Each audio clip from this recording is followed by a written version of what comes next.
नमस्कार दोस्तों। Bharat world fourth largest और 4 ट्रिलियन जीडीपी बन चुका है और आने वाले 2 सालों में 2027 तक भारत थर्ड लार्जेस्ट और 5 ट्रिलियन डॉलर जीडीपी बन जाएगा और साथ में भारत में 10 करोड़ लोग रिच होंगे। और ऐसा कहना है गोल्डमैन सैक्स का कि 2027 तक भारत के मिडिल क्लास की इनकम बढ़ेगी और भारत में 10 करोड़ इंडियन रिच होंगे। कैसे, आइए जानते हैं। गोल्डमैन सैक्स ने एक रिपोर्ट पब्लिश की है जिसका नाम the rise of affluent India है। इस रिपोर्ट में बताया गया है कि 2027 तक भारत में 100 मिलियन यानी कि 10 करोड़ इंडियन रिच होंगे।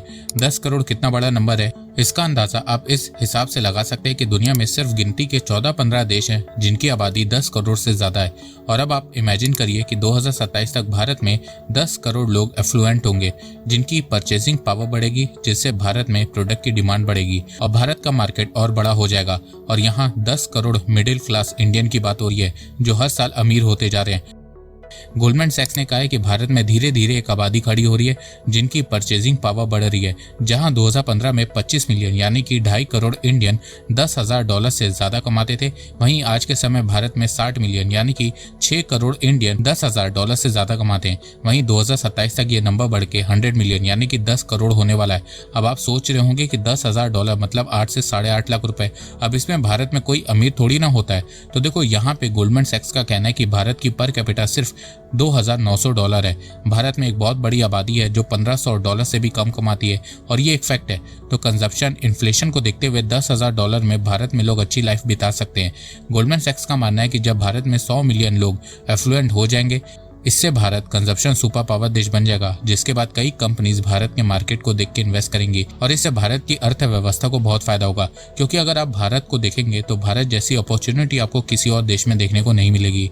गिन के 14-15 देश हैं जिनकी आबादी 10 करोड़ से ज्यादा है। चाइना की आबादी भारत जितनी है, पर चाइना का मार्केट क्लोज्ड है और पूरी तरह से कम्युनिस्ट पार्टी के कंट्रोल में रहता है। इसके अलावा चाइना में डिफ्लेशन आ चुकी है। वहीं अमेरिकन मार्केट में सामान बेचना बहुत टफ होता जा रहा है। Indonesia, Pakistan, Nigeria, Brazil, Bangladesh, Mexico, Philippine के पास वैसी परचेजिंग पावर नहीं है जैसी भारत के पास है। वहीं रशिया पे सैंक्शन लगा हुआ है और इथोपिया, कांगो, इजिप्ट, वियतनाम गरीब देश हैं। तो भारत जैसा मार्केट दुनिया में किसी भी देश के पास नहीं है और ये भारत के लिए गोल्डन अपॉर्चुनिटी है। और इसीलिए भारत के फ्यूचर को लेके वर्ल्ड बैंक, IMF और कई ग्लोबल इंस्टीट्यूशन पॉजिटिव हैं। अब आप लोग सोच रहे होंगे कि हम इस रिपोर्ट को कितना सही माने। तो देखो, गोल्डमैन सैक्स कोई छोटी मोटी संस्था नहीं है। गोल्डमैन सैक्स एक इन्वेस्टमेंट बैंक है जो अमीरों के पैसों को मैनेज करता है। गोल्डमैन सैक्स बड़े बड़े इन्वेस्टर के पैसों को दुनिया भर के देशों में इन्वेस्ट करता है। गोल्डमैन सैक्स दुनिया का दूसरा सबसे बड़ा इन्वेस्टमेंट बैंक है।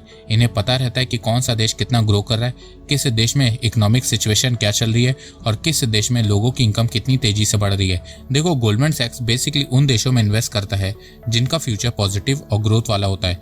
और बहुत सोच समझ के रिसर्च करके गोल्डमैन सैक्स ने बताया है कि भारत में मिडिल क्लास स्ट्रांग होती जा रही है। लोगों के पास पैसा आ रहा है, परचेसिंग पावर बढ़ रही है, जिसके चलते 2027 तक भारत में 100 मिलियन एफ्लुएंट लोग होंगे जो jewellery, expensive brand, luxurious item, health care, travel and tourism पे पैसा खर्च करेंगे। तो अगर किसी को भारत में इन्वेस्ट करना है तो इन सेक्टर्स में इन्वेस्ट कर सकता है। गोल्डमैन सैक्स ने बताया है कि भारत में मिडिल क्लास तेजी से ग्रो कर रहा है। जहां पिछले 4 सालों में भारत की आबादी 1.4% से ग्रो हुई है, वहीं एफ्लुएंट लोगों की आबादी 12.6% से बढ़ी है। मतलब भारत में लोग तेजी से अमीर हो रहे हैं। 2017 से 2022 के दौरान भारत में इनकम टैक्स फाइलिंग में 8% की कंपाउंड एनुअल ग्रोथ हुई है। और इनकम टैक्स फाइलिंग से पता चलता है कि भारत में 10 लाख से ज्यादा कमाने वाले लोग 2017 से 22 के दौरान 19% बढ़े हैं।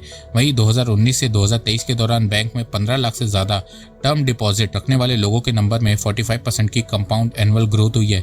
साल 2023 के अंत तक भारत में 85 मिलियन यानी कि 8.5 करोड़ लोगों के पास क्रेडिट कार्ड है और 960 मिलियन 96 करोड़ लोगों के पास डेबिट कार्ड है। इसके अलावा भारत में तेजी से हाउस होल्ड की फाइनेंशियल एसेट बढ़ रही है, गोल्ड और इक्विटीज की होल्डिंग बढ़ रही है। तो इन सभी फिगर्स और डेटा को देखते हुए गोल्डमैन सैक्स का मानना है कि 2027 तक भारत में 10 करोड़ इंडियन $10,000 से ज्यादा कमाएंगे। अब आप लोग जानना चाहेंगे कि फ्यूचर में भारतीयों की इनकम तेजी से क्यों बढ़ने वाली है। तो इस बात पे गोल्डमैन सैक्स का कहना है कि इस समय इंडिया की इकोनॉमी बुलिश है और फ्यूचर में इंडियन इकोनॉमी और तेजी से ग्रो करेगी। इंडियन स्टॉक मार्केट और तेजी से ग्रो करेगा, साथ में इंडिया में इन्वेस्टमेंट भी बढ़ेगी, तो इससे इंडिया में लोगों की इनकम इंक्रीज होगी। इसके अलावा गोल्डमैन सैक्स ने बताया कि जैसे जैसे भारत में लोगों की इनकम बढ़ रही है, वैसे वैसे भारत में प्रीमियम प्रोडक्ट की सेल भी तेजी से बढ़ती जा रही है। जैसे कि SUV की सेल बढ़ी है, क्रेडिट कार्ड के यूजर बढ़े हैं, क्रेडिट कार्ड का ट्रांजेक्शन बढ़ रहा है। भारत में इस समय 30% लोग मिडिल क्लास में आते हैं। बेसिकली इस समय भारत में जो सालाना 5 लाख रुपए रुपए से ज्यादा कमा रहा है वो इंसान मिडिल क्लास में आता है। 2047 तक भारत में 70% लोग मिडिल क्लास में होंगे और जैसे जैसे भारत में मिडिल क्लास के नंबर इंक्रीज होंगे भारत की कंजप्शन पावर बढ़ेगी और भारत तेजी से और ग्रो करेगा। अब ये सब जान के आप लोग खुश हो रहे होंगे कि भारत में लोग रिच हो रहे हैं, तो देखो ये इस रिपोर्ट का एक पॉजिटिव साइड है। नेगेटिव साइड की बात करें तो भारत में 140 करोड़ लोग रहते हैं जिसमें से 10 करोड़ लोग रईस होंगे। भारत की आबादी का 10% भी नहीं है। भारत में आज भी सिर्फ 4% लोग $10,000 यानी कि 8 लाख रुपए से ज्यादा कमा रहे हैं। 7.8% 112 मिलियन यानी कि 11.2 करोड़ लोग $5,000 से $10,000 के बीच कमा रहे हैं, मतलब 4 से 8 लाख रुपए के बीच कमा रहे हैं। 18.1% 262 मिलियन यानी कि 26 करोड़ लोग $2,500 से $5,000 यानी कि 2 से 4 लाख रुपए के बीच कमा रहे हैं। 20% 294 मिलियन यानी कि 29 करोड़ लोग $1,500 से $2,500 के बीच कमा रहे हैं और 49.7% 720 मिलियन 72 करोड़ लोग $1,500 1,20,000 रुपए से भी कम कमा रहे हैं। मतलब आज भी भारत की आधी आबादी $1,500 से कम कमा रही है। और यहाँ मैं ईयरली इनकम की बात कर रहा हूँ तो भारत सरकार को सबसे पहले नीचे वाले ग्रुप पे काम करने की जरूरत है, क्योंकि जब ये ग्रुप की इनकम बढ़ेगी तो इंडिया की कंजप्शन पावर इतनी स्ट्रांग हो जाएगी कि कोई भी कंपनी इंडिया को छोड़ना नहीं चाहेगी और फ्यूचर में भारत में सभी की इनकम तेजी से बढ़ने भी वाली है। जिस तरह इस पिरामिड के सेकंड ग्रुप के लोग फर्स्ट ग्रुप की तरफ तेजी से बढ़ रहे हैं, वहीं फोर्थ ग्रुप के लोग थर्ड ग्रुप में जाएंगे और थर्ड ग्रुप के लोग सेकंड ग्रुप की तरफ बढ़ रहे हैं और फ्यूचर में सभी ग्रुप के लोगों की इनकम भी बढ़ने वाली है। ऐसा मैं इसलिए बोल रहा हूँ क्योंकि भारत में पॉवर्टी बहुत तेजी से कम हो रही है। वर्ल्ड बैंक ने बताया कि पिछले 10 साल में भारत में 171 मिलियन यानी कि 17 करोड़ से ज्यादा लोग एक्सट्रीम पॉवर्टी से बाहर आए हैं और पॉवर्टी से 378 मिलियन यानी कि 37 करोड़ से ज्यादा लोग पॉवर्टी से बाहर आए हैं। तो एक तरफ जहाँ भारत में गरीबी कम हो रही है वहीं दूसरी तरफ भारत में धीरे धीरे लोगों की परचेजिंग पावर भी बढ़ रही है। इसके अलावा मॉर्गन स्टैनली ने अपनी एक रिपोर्ट में बताया है कि आने वाले 10 सालों में भारत में हाउस होल्ड की इनकम तेजी से इंक्रीज होगी।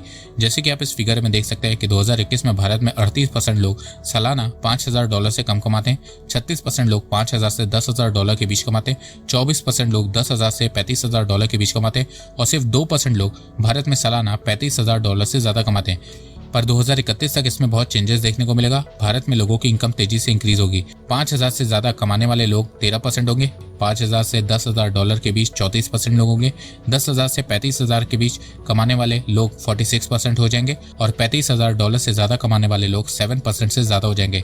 तो मॉर्गन स्टैनली के अनुसार 2030 तक भारत की पर कैपिटा $5,000 की हो जाएगी और उस समय भारत एक अपर मिडिल इनकम कंट्री भी बन जाएगा। और अगर भारत को एक हाई इनकम कंट्री बनना है तो उसके लिए भारत को 7 से 8% के बीच आने वाले 10 सालों तक ग्रो करना होगा और साथ में भारत सरकार को नीचे वाले ग्रुप की तेजी से इनकम को बढ़ाना होगा और उसके लिए सबसे पहले भारत को अनएम्प्लॉयमेंट को कम करना होगा, हेल्थ केयर और एजुकेशन सेक्टर में इन्वेस्ट करना होगा, साथ में time to time economic reform लाना होगा जिससे भारत की ग्रोथ रेट 7% से कम ना हो पाए। इसके अलावा भारत में ज्यादातर महिलाएं काम नहीं करती हैं, उन्हें कोई सैलरी नहीं मिलती है, तो उनके लिए भारत सरकार को स्किल डेवलपमेंट कोर्स लाना होगा ताकि देश की महिलाएं भी कमा सके और इसके लिए हमें एज अ सोसाइटी महिलाओं को नौकरी के लिए प्रोत्साहित करना होगा, क्योंकि अगर देश की महिलाएं कमाएंगी तो भारत भी बहुत तेजी से आगे बढ़ेगा और भारत की पर कैपिटा भी तेजी से बढ़ेगी और साथ में इनइक्वालिटी भी कम होगी। तो दोस्तों आपको ये वीडियो कैसा लगा आप अपनी राय मुझे कमेंट सेक्शन में बताइए। तब तक के लिए बस इतना ही। धन्यवाद। जय हिंद, जय भारत।